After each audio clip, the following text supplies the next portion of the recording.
دوستان نهایت عزیز سلام. امیدوارم که حال دل شما خوش باشد. اگر یادتان مانده باشد ما در چند ماه گذشته یک چندین مورد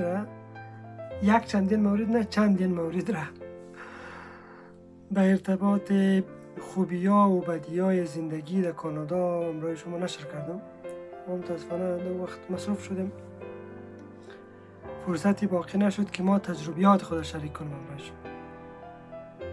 ما چیزی بیشتر از تجربه ندارم که امروز شما شریک کنم. یک 8-9 ماهی که ما در اینجا زندگی میکنیم، با مواردی یا با واقعیت‌هایی که ما روزانه در شهر و بازار و در مراودات اجتماعی از مردم دیدیم، گپی و اصلاح عامیانه که به چشم سر خود دیدیم، ما اونا رو میخوایم امروز شما شریک کنیم. نکته خوبی که در اینجا ما متوجه شدیم احترام کردن به دیگران است. وقتی از سرک یک کسی از کنار تو تیر میشه، حتی اگر تو پیاده باشی و در موتر باشد یا هر دو نفر پیاده باشیم، حتما به شما یک لبخند میزنه. در خیلی از موارد به شما سلام هم میکنه. وقتی در داخل ملی بس بالا شوی، هر کسی داخل ملی بس بالا میشه یک سلام میکنه به راننده و هر کسی هم که از ملی بس پایین میشه یک تشکر میکنه از راننده.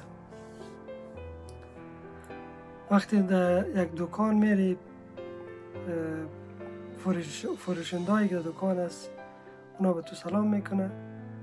وقتی در جای می پشت میز می که پیسه حساب کنی سوال میکنه که چطور هستین، امروز حال شما چطور است. وقتی بخوای خارج هم شوی چندین مورد تشکری هم میکنه. یک مورد دوم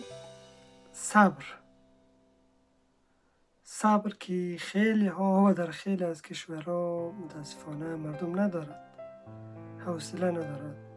در اینجا چیزی که زیاد پیدا میکنید آدم صبور است. حتی اگر در صف یا در لین شفاخانه باشی و مریض داشته باشی، هیچ کسی در اینجا عجله ندارد.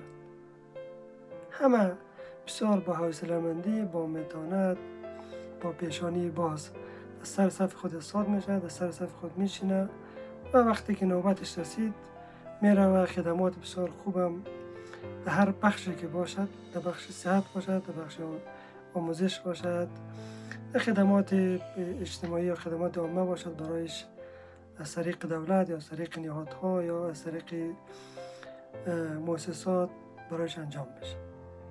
این مردم همیشه صبور است. اگر در یک چهارراهی برای 3-4 دقیقه هم به طور مثال چراغ سرخ باشد، موتر پشت سر هارن نمیکنه. ما یک چند مدتی که در کانادا هستیم، هیچ وقتی رانندگی میکنیم، درایوری میکنیم، هیچ وقتی نشنیدیم که موتر پشت سر ما هارن کرده باشد یا چراغ داده باشد.